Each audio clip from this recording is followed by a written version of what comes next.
दोस्तों, पिछले एपिसोड में हमने सुना कि किस तरह रजत अवनीत को उस डायन कोट के बारे में बताता है। अब आगे की कहानी इस एपिसोड में सुनिए। रजत की सारी बात सुनने के बाद फिर अवनीत ने कहा, पर उससे हुआ क्या है? तू बार बार बस यही बोल रहा है कि उसने वहां जाकर अपनी ज़िंदगी बर्बाद कर ली, पर उसके साथ हुआ क्या है यह भी तो बता। फिर रजत बोलता है, तो सुन भाई, यह बात आज से लगभग 1 साल पहले की ही होगी। उस दिन शाम के समय जब हम 4-5 लड़के गांव के चौराहे पर बैठे मस्ती कर रहे थे और नागिन भी उस समय हमारे साथ में ही था, पर बातों ही बातों में उस डायन कोट की बात छिड़ गई। पर उस बातों को लेकर नागिन का कहना था कि डायन कोट में कोई डायन वायन नहीं रहती। इसी बात में काफ़ी देर तक बहस चलती रही। तभी हमारे ही गांव के राहुल ने नागिन से कहा, नागिन तू नहीं मानता ना कि उस डायन कोट में कोई डायन नहीं है? फिर नागिन ने कहा, ना मैं नहीं मानता और ना ही मुझे ऐसी किसी भी बात पर विश्वास है। फिर राहुल ने कहा, चल आज देखते हैं तेरे अंदर कितनी हिम्मत है। अगर तू आज रात 8 बजे उस रास्ते को अकेले पार कर लेगा तब हम मानेंगे कि तू सच में हिम्मत वाला है।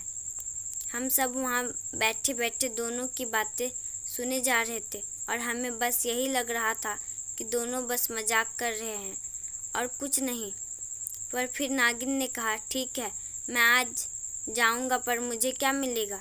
फिर राहुल ने कहा, चल ठीक है, फिर लगी 2000 की शर्त। अगर तू उस रास्ते को पूरा पार कर गया तो मैं तुझे 2000 रुपये दूंगा, मगर तू उस रास्ते से अगर वापस आया तो मैं तुझसे 2000 रुपये लूँगा। फिर नागिन ने कहा, हाँ चल ठीक है, लग गई शर्त। नागिन तुरंत उसकी बात मान जाता है, पर हम सब उसे बार बार जाने से मना कर रहे थे कि भाई मत जा, क्योंकि हमने पहले भी कई लोगों को वहाँ जाकर मरते हुए देखा था। इसलिए हम उसे मना करे जा रहे थे, पर वो हमारी बात नहीं मान रहा था। फिर उसके बाद जैसे ही रात के 8 बजे वैसे ही हम सब उस रास्ते के पास पहुंच गए। फिर उसके बाद हम में से 2 लड़के तुरंत बाइक से रास्ते के आखिर में खड़े हो गए, जहां से मैंने अभी तुझे जाने को मना करा था। 2 लड़के तो वहां चले गए, पर 3 लड़के अभी भी नागिन के ही साथ खड़े थे। तभी राहुल ने नागिन से कहा, भाई ले बाइक, पर तुझे कुछ होगा तो उसमें मेरी कोई जिम्मेवारी नहीं होगी। फिर राहुल की बात खत्म होते ही मैंने कहा, भाई नागिन एक बार और सोच ले, 2000 रुपये से कुछ नहीं होता, फालतू में तू खतरा मोल ले रहा है। फिर नागिन ने कहा, भाई तू चिंता मत कर, मुझे कुछ नहीं होगा।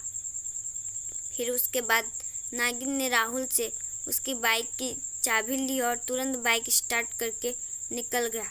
पर हम जो 3 लड़के जो वहीं पर रुके थे, हम वहीं खड़े खड़े उसका इंतज़ार कर रहे थे कि कहीं वो वापस ना आ जाए। पर लगभग आधे घंटे तक जब वो वापस नहीं आया तो हमने दूसरी ओर खड़े लड़कों को फ़ोन लगाया, पर उनका कहना था कि वो अभी तक वहाँ नहीं पहुँचा है।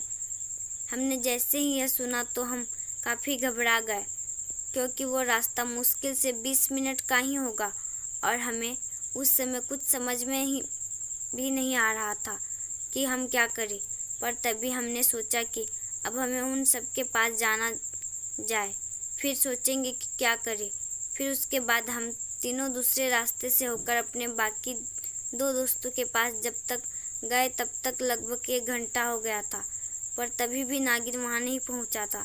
वहाँ पहुँचकर हमने तुरंत नागिन को फ़ोन लगाया, पर उसका फ़ोन नेटवर्क क्षेत्र से बाहर बता रहा था, और वैसे भी उसके फ़ोन में नेटवर्क होता भी कैसे, क्योंकि वह जिस रास्ते से आ रहा था वो रास्ता पूरा जंगल वाला था। फिर उसके बाद जब रात के 9:30 बज गए तब मैंने सबसे कहा, भाई मुझे लगता है हम सबको एक साथ वहाँ जाकर नागिन को ढूंढना चाहिए, क्योंकि वो हमारी ही वजह से मुसीबत में फंसा है। फिर राहुल ने कहा, अबे तू पागल तो नहीं हो गया है? हमारी वजह से कैसे? वो खुद ही हीरो बन रहा था, कोई क्या करे?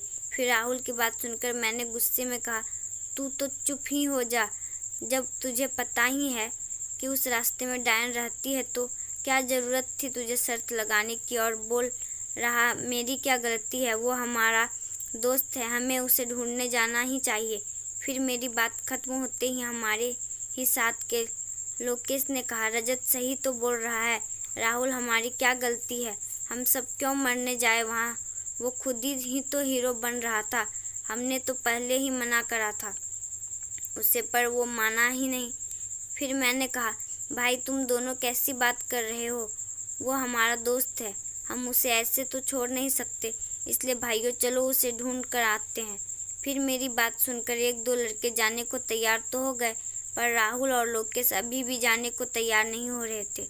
पर फिर मैंने उन दोनों से कहा, अबे अगर उसकी जगह अभी तुम दोनों में से कोई होता तो नागिन कभी ऐसा नहीं करता, वो एक सच्चा दोस्त है, पर पता नहीं वो कैसे होगा, क्या पता हम अभी वहाँ जाए तो हम उसे बचा ले। इस बार मेरे इतना कहने के बाद वो दोनों भी हमारे साथ उस डायन कोट में नागिन को ढूंढने को जाने को तैयार हो गए। इसके आगे की कहानी अब अगले एपिसोड में है।